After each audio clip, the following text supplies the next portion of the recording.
Hi everyone, I'm Matt from Look Into Bitcoin, and today we're going to be doing a 2022 Bitcoin market review. To do this, we'll be using a number of resources, all freely available on lookintobitcoin.com, your number one source for Bitcoin information. If you haven't already, don't forget to like the video, subscribe to the channel, and turn on notifications to ensure you're receiving all of our content as soon as it's released. So, like most of you, I'm assuming, if you had to sum up Bitcoin's 2022 in one word, you'd probably say bad. Obviously, it hasn't been great. It's been almost entirely to the downside with a few bounces in between, but overall it's been definitely a year to forget for Bitcoin and cryptocurrencies in general. As always though, in times like these, it's always worth taking a step back to get a broader perspective on where we may be in the current cycle and how things may look going forward. Obviously 2022 has been very much to the downside and not ideal for Bitcoin's price, but if we actually compare this most recent bear cycle we're currently in, let's be frank, to the previous ones, we can see historically we're in a fairly promising looking position. Obviously we are down substantially, but once you overlay the price action of the previous bear markets from peak to bottom, you can see actually we're fairly in line with how we probably should be.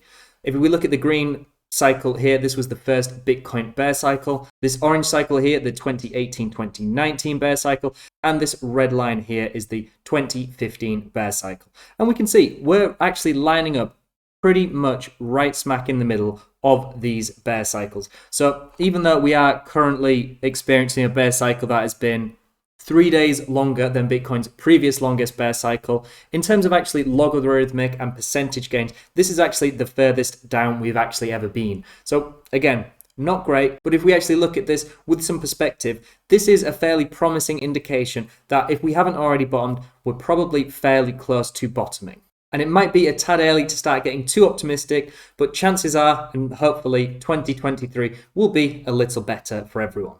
What we can actually do as well is if we just remove these and go onto the 12-month candle chart for Bitcoin, we can actually see in just year-to-year terms, this has been Bitcoin's second worst year ever, only being surpassed by 2018 where we declined 73%. Right now, we are currently down 63%. So second worst ever. Again, not great. But if we look at this again from the broad perspective of the Bitcoin markets and the general 4-year cycle we experience in the cryptocurrency markets, chances are, if history is anything to go by, 2023 should be a little better. And hopefully, even though we probably still have some weeks or months left of some consolidation to take us into 2023, hopefully things should start looking up before 2023 ends.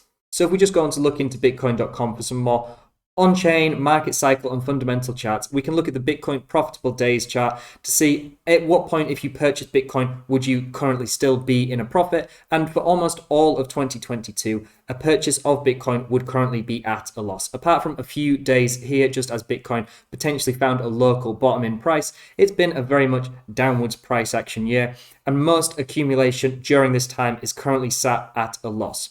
Although this was true during most other bear cycles as well. When all hope seems lost, when all purchases are currently sitting at unrealized drawdowns, this is usually the most difficult time to be a Bitcoin and cryptocurrency investor, but that does not mean by any chance that is worth giving up or abandoning your investments, because if we just zoom out and gain a little more perspective, we can see throughout all of these extended bear cycles we saw on this chart and in the previous TradingView chart, all traders and investors had to undergo huge long periods of drawn out, boring, choppy, downwards price action. But in every single subsequent cycle, Bitcoin rallied to new all-time highs, and all investors were rewarded for their patience and discipline for holding onto an asset and believing in the cryptocurrency space. I also think in times like these, when the price action is rather bleak and we are coming to the tail end of a year, it may be worth looking at some of the more positive aspects of the Bitcoin market and cryptocurrencies in general. If we look at the Bitcoin Lightning Network capacity, this is a layer 2 solution to try and scale Bitcoin. And if you aren't aware of the ins and outs of the Lightning Network, it does go a little bit more in depth here beneath the chart on lookintobitcoin.com. And in our learning section, we actually have an entire area dedicated to learning about the Bitcoin Lightning Network. But the point of the Lightning Network is to act as a separate network to Bitcoin, operating individually to try and provide almost free and instant transactions. And even in spite of the bearish price action, mentioned, people are still confident in Bitcoin's longevity as they continue to adopt the Bitcoin Lightning Network, which again gives us confidence that lots of people are in this for the long term and not everyone is too disheartened in spite of this bearish price action and are willing to contribute to Bitcoin as a whole rather than just to speculate on the price action volatility. We can also see, if we look to the addresses with at least one BTC in their balance, this has grown exponentially throughout almost all of 2022, which is another very promising sign. This is a mixture of people accumulating Bitcoin, trying to take advantage of the discounted prices, and also a lot of people taking self-custody of their coins after the fallout of the FTX collapse and their insolvency. A lot of people moving their crypto off exchanges, which really is a good philosophy to have.